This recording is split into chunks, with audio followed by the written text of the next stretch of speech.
తాకట్లో ఉన్న మీ బంగారాన్ని విడిపించి ఆ రోజు ఆన్లైన్ రేటుకి కొంటాం. Sharma gold company. నాకు అధ్యక్షులుగా పదవి బాధ్యతలను స్వీకరిస్తున్నాను. నా యొక్క పదవీ కాలంలో వ్యవసాయ మార్కెట్ కమిటీ ఆకివీడు అభివృద్ధికి నా వంతు కృషి చేస్తానని, నాకు అప్పగించిన బాధ్యతలను సక్రమంగా నిర్వహిస్తానని మనస్సాక్షిగా ప్రమాణం చేయుచున్నాను. గవర్లక్ష్మి అనే నేను వ్యవసాయ మార్కెట్ కమిటీ ఆకివీడుకి ఉపాధ్యక్షులుగా పదవీ బాధ్యతలు స్వీకరిస్తున్నాను. నా యొక్క పదవి కాలంలో వ్యవసాయ మార్కెట్ కమిటీ ఆకివీడు అభివృద్ధికి నా వంతు కృషి చేస్తానని, నేను అప్పగించిన బాధ్యతలు సక్రమంగా నిర్వహిస్తానని మనస్సాక్షిగా ప్రమాణం చేస్తున్నాను. ముఖ్య అతిథిగా విచ్చేసినటువంటి గౌరవనీయులు డిప్యూటీ స్పీకర్ ఉండి శాసనసభ్యుల వారు గనుమూరు రఘురామకృష్ణరాజు గారికి ముందరగా హృదయపూర్వకంగా ధన్యవాదాలు, నమస్కారాలు తెలియజేసుకుంటా ఉన్నాం. అదేవిధంగా సీనియర్ తెలుగుదేశం లీడర్ ఆకివీడు నగర పంచాయతీలో కానీ, అంతకుముందు పంచాయతీగా ఉన్నప్పుడు కానీ, ఎంపీటీసీగా కానీ, వార్డు సభ్యులుగా పనిచేసి సీనియర్ నాయకులు ఆకివీడు టౌన్ అధ్యక్షులుగా పనిచేసినటువంటి వ్యక్తిని గౌరవ శాసనసభ్యులు వారు గుర్తించి, ఏమైనా సరే ఈ యొక్క ఏఎంసీ చైర్మన్ మన వెంకట్రావు గారికి వాళ్ళని ఒక సదుద్దేశంతో ఆయనకి ఇచ్చినందుకు ప్రత్యేకంగా రఘురామకృష్ణ గారి కృతజ్ఞతలు తెలియజేసుకుంటూ, అదేవిధంగా ఈరోజు ఎన్నికైనటువంటి మార్కెటింగ్ చైర్మన్ గారికి, అదేవిధంగా వైస్ చైర్మన్ గారికి, డైరెక్టర్లకి, వేదిక నచ్చినటువంటి పెద్దలకు, మన యొక్క ఎమ్మెల్సీ అంగర్ రామ్మోహన్ గారు ఎక్స్ ఎమ్మెల్సీ గారికి, అదేవిధంగా జనసేన నాయకులు ఇన్ఛార్జ్ వారిలో మన యొక్క నాగరాజు గారికి, అదేవిధంగా వేదిక మీద ఉన్నటువంటి తెలుగుదేశం, జనసేన, బీజేపీ కుటుంబ సభ్యులందరికీ కూడా హృదయపూర్వక నమస్కారాలు, ధన్యవాదాలు తెలియజేసుకుంటా ఉన్నాను. ఒక పార్టీలో నిరంతరం పనిచేసిన వారికి ఏ గుర్తింపు దక్కుతుందో ఈరోజు చూసాం. మనందరం కూడా గౌరవనీయులు నారా చంద్రబాబు నాయుడు గారు కానీ, డిప్యూటీ సీఎం పవన్ కళ్యాణ్ గారు కానీ, ఎన్డీఏ కుటుంబంలో భాగంగా మోడీ గారి నాయకత్వంలో ఈరోజు ఒక సంవత్సరం పూర్తి చేసుకోవడం జరిగింది. సుపరిపాలన తొలి అడుగు అందరూ కూడా కార్యక్రమం చేయడం జరుగుతూ ఉంది.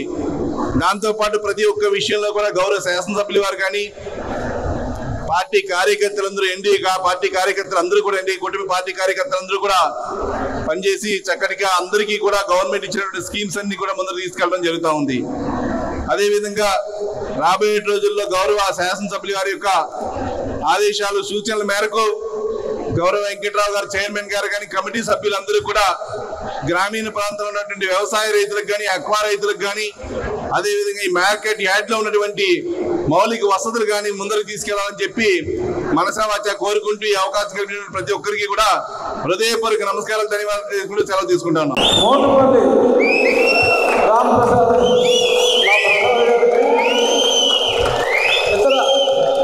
వేదికను అలంకరించిన చాలా మంది ఉన్నారు. అన్ని పేర్లు తెలిసినప్పటికీ మొత్తం జామ్ అయిపోయింది.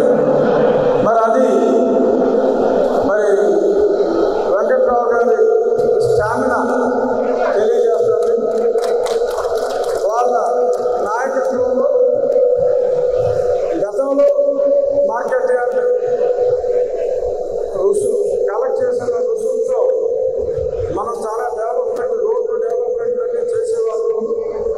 గత ప్రభుత్వంలో అదంతా మరి ప్రభుత్వమే ఫోన్ చేసింది కానీ స్థానికంగా వాడుకోవడానికి లేకుండా ఎలాగా మళ్ళా తిరిగి ఆ నిధుల్ని చుట్టుపక్కల గ్రామీణ ప్రాంతాలు మన రోడ్లు ఎలా అభివృద్ధి చేసుకోవాలి అనేది ఒక ప్లాన్ ప్రకారం ముందుకు వెళ్ళి ప్రయత్నాలు మళ్ళీ మొదలు పెడతాం. ఇంకా గతంలో ధాన్యం అంతా ఇక్కడికే రావడం, మళ్ళీ ఇక్కడి నుంచి వెళ్ళటం అనేది జరగట్లేదు. కాబట్టి ఈ మార్కెట్ యార్డ్ స్థలాన్ని కూడా ఎంత బాగా అంటే ప్రజలకు ఉపయోగపడాలి, వ్యాధి కూడా నిధులు సమకూరే విధంగా ఏం చేయాలి అనే దానిలో కూడా ఒక సమగ్రంగా అందరితో కలిసి కూర్చొని అన్ని పార్టీల కూడా కూర్చుని ఒక చక్కటి ప్రణాళికలు ఆర్గ్యుమెంట్ మరి గతంలో ఎవరు ఆఫీసర్లు రమ్మన్నా కూడా ఇక్కడికి పెద్దగా వచ్చేవారు కాదు. ఆర్గ్యుమెంట్లో దొంగలు ఉన్నారు, ఇంకా ఆర్గ్యుమెంట్లో కొంచెం రౌడీజం కూడా ఉంటుంది అనే విధంగా మాట్లాడుకుంటారు. కానీ ఈ ఒక సంవత్సరంలో లా అండ్ ఆర్డర్ విషయంలో కానీ అభివృద్ధి విషయంలో కానీ అనుకున్న స్థాయిలో ముందుకు వెళ్తున్నాం. రాబోయే 2 సంవత్సరాల్లో చిన్న మున్సిపాలిటీల్లో అత్యుత్తమ మున్సిపాలిటీగా ఆత్మీయుడిని తీర్చిదిద్దాలి అనేది నా ఆకాంక్ష.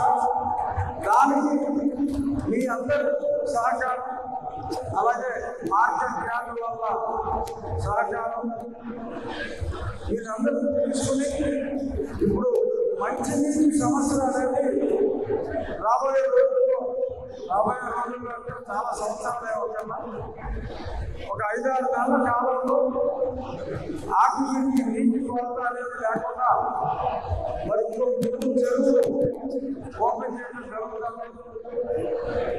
అలాగే డ్రైనేజ్ వ్యవస్థ కూడా మరి ఎప్పటికప్పుడు ప్రసాద్ గారు చాలా సూచనలు చేశారు.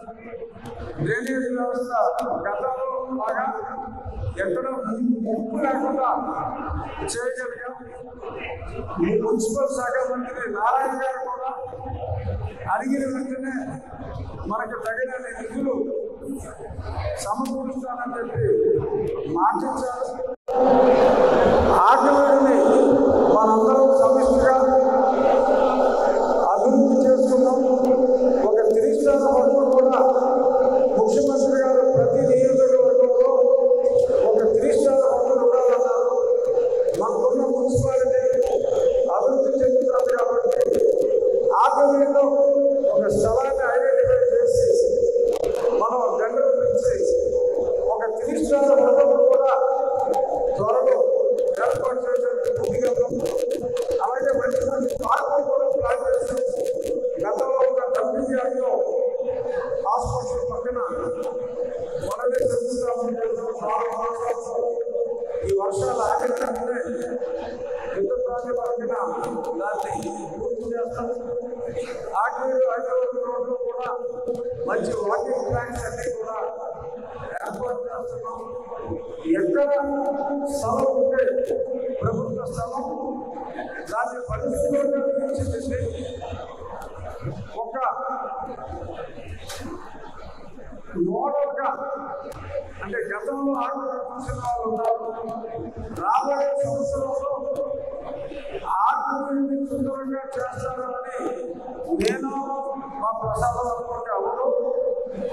ప్రతి ఒక్కరు మీలో ప్రతి ఒక్కరు కూడా అది మీ బాధ్యతగా తీసుకొని నా ఆటోమేటిని అత్యంత సుందరంగా చేస్తానని చెప్పి ప్రతిజ్ఞ చేస్తే తప్ప అది అయ్యే పని కాదు. కాబట్టి మీ అందరి సంపూర్ణ సహకారం నేను మనస్ఫూర్తిగా కోరుకుంటూ ఈ కమిటీ చక్కగా వాళ్ళ పనితీరు ప్రదర్శించాలని, వారికున్న నిధుల్ని సక్రమంగా ఈ ప్రాంత అభివృద్ధికి వెంకటరావు గారు నాయకత్వంలో ముందుకెళ్తారని మనస్ఫూర్తిగా కోరుకుంటూ మళ్ళీ మరొకసారి వాళ్ళందరికీ నూతన కమిటీకి నా హృదయపూర్వక అభినందనలు